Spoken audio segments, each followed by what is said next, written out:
Bonjour, bienvenue dans ma chaîne aujourd'hui. Mon nom c'est Gisèle. C'est toujours un plaisir pour moi de vous accueillir. Si c'est la première fois que vous découvrez ma chaîne, abonnez-vous, partagez ma vidéo et surtout, vous me faites de petits pouces pour me dire que vous aimez ce que je vous dis aujourd'hui.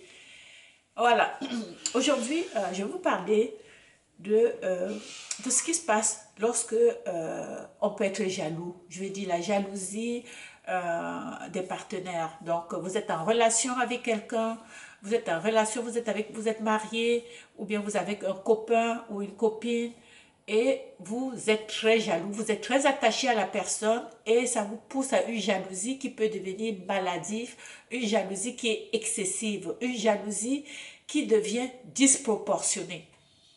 Lorsqu'on aime quelqu'un, c'est tout à fait normal d'éprouver, d'avoir un sentiment de jalousie parce que on veut être unique, on veut garder cette personne pour nous. On veut que cette personne ne regarde que nous. Ce que vous devez comprendre, c'est que les êtres humains sont différents. Ok? Les êtres humains sont différents. Les hommes n'ont pas été élevés de la même façon et les gens n'ont pas toujours tous les mêmes valeurs. Vous aimeriez que votre mari ou bien votre copain ait les mêmes valeurs exactement comme vous. Si vous avez la chance d'en trouver, c'est tant mieux. Mais il ne faut pas en faire une obsession. Alors, je ne sais pas, vous avez suivi dans les dernières semaines, si vous avez, et vous êtes au courant de ce qui s'est passé, je pense que c'était au Cameroun.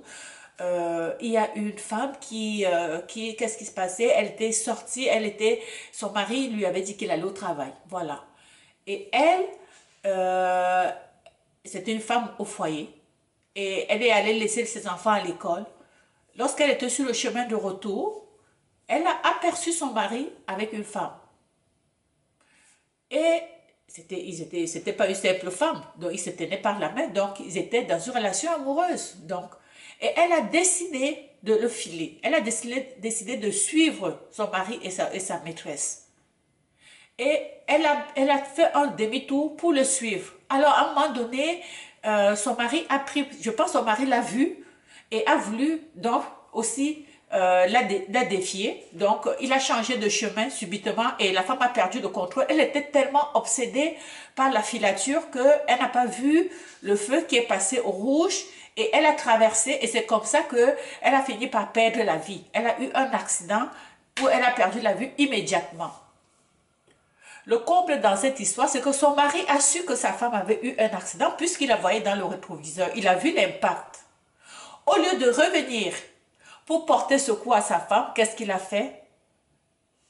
Il est parti. Il est parti déposer sa maîtresse, il est parti déposer sa maîtresse, puis il est revenu sur le lieu de l'accident. Et il a commencé à verser les larmes de crocodile. Vous comprenez? Ceci, vous qui êtes encore là, qui m'écoutez, la leçon que vous devez tirer de cette histoire, c'est quoi? C'est que, quel que soit l'amour qui vous unit, quelle que soit la force de votre union, il faut que vous compreniez une chose. Personne n'appartient à l'autre. Personne.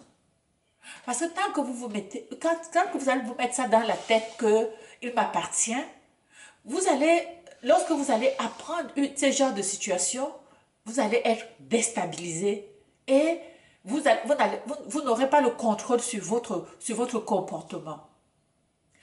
Tant que vous n'avez pas le contrôle sur une situation, il faut lâcher prise. Vous savez ce que vous êtes capable de faire, mais vous ne pouvez pas jurer que votre mari agit comme vous. Vous ne pouvez pas jurer au nom de personne, à part en votre nom, propre nom, parce que vous connaissez mieux que quiconque. Alors vous ne pouvez pas, parce que vous êtes marié à quelqu'un, parce qu'il vous dit qu'il vous aime, et que dès que vous le voyez avec quelqu'un d'autre, ou bien vous l'avez vu avec quelqu'un d'autre, que cela vous chagrine au point où vous vous enlevez la vie pour lui. Alors dans l'histoire de cette femme, aujourd'hui elle n'est plus là.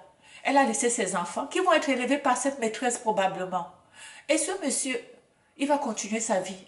De toute façon, il avait déjà décidé de prendre une autre femme, même du vivant de sa femme.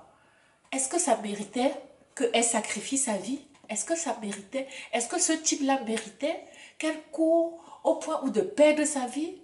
Si vous tombez sur vous vivez ce genre de situation, disons, vous sortez, votre mari vous a menti et vous vous rendez compte qu'il vous a trompé ou bien qu'il vous trompe et qu'il vous ment, faites comme si vous n'avez rien vu. Faites comme si vous n'avez rien vu et soyez sur vos gardes. Prenez vos distances. Prenez aussi des moyens. Mais ne perdez pas votre temps à vouloir aller le confronter pour dire pourquoi tu m'as trompé. Parce qu'il va vous raconter des histoires. Il va vous mentir. Il va vous dire qu'il n'a jamais rien fait. Parce que s'il vous respectait, il serait venu vous voir. Il serait venu vous dire que actuellement, je t'aime plus ou bien je suis avec quelqu'un. Mais à partir du moment où il le cache, fais aussi comme si tu n'as rien vu. Et tu continues. Tu continues ta vie. Tu peux décider de rester là et tu fais semblant de ne être au courant de rien. Tu ignores la situation. Ok? Toute situation, à partir du moment où tu n'as pas le contrôle de cette situation, tu lâches prise. Tu lâches prise et tu sauves ton cœur. On a un cœur, c'est un muscle. Ok? Le cœur, à tout moment, peut s'arrêter. Est-ce que la relation avec un homme mérite que tu perdes ta vie pour lui? Pourquoi? Pourquoi perdre ta vie pour un homme qui, de toute façon, il ne t'aime pas. Il ne t'aime pas parce que s'il t'aimait, il ne serait pas allé avec une autre femme. Il ne t'aime plus. Il t'a peut-être aimé. Mais à partir du moment où il est déjà avec une autre femme, c'est qu'il est passé à autre chose. Alors toi, tu prends tes mesures. Ok? Donc voilà, je voulais vraiment juste conscientiser les femmes par rapport à ce genre de comportement. Parce que c'est beaucoup plus souvent les femmes qui vont se mettre à filer l'homme ou bien à aller commettre des actes parce qu'elles ont vu leur mari ou bien leur copain avec une autre fille. Elles vont aller faire des graffitis sur la voiture. Elles vont aller même commanditer des meurtres pour pouvoir tuer la maîtresse. Donc, ce n'est pas nécessaire. Quand vous envoyez quelqu'un tuer la maîtresse, même si cette maîtresse-là meurt, si c'est vous que votre mari n'aime pas, ça va pas le faire revenir vers vous, absolument. Ok? Donc, il faut que vous mettez ça en tête. Et vous faites tuer quelqu'un, croyant que le gars va vous revenir, il part avec quelqu'un d'autre, vous finissez en prison, le gars continue sa vie. Il faut bien réfléchir avant de poser certains gestes, tout simplement parce que vous pensez qu'en posant ce geste-là, ça va vous faire ramener l'homme. Non, c'est le cœur qui parle. Et le cœur, on n'a pas le contrôle. Même votre mari, au moment où il vous quitte ou bien il part, il n'a plus le contrôle sur son cœur parce qu'une autre femme détient ce cœur-là déjà. Ok? Donc, j'espère que vraiment, cette vidéo va vous permettre de ralentir votre élan de jalousie qui vous pousse à l'impossible, à commettre l'impossible. Ok? Alors sur ce, je vous souhaite une bonne journée et on se retrouve la semaine prochaine pour une prochaine vidéo. Ciao!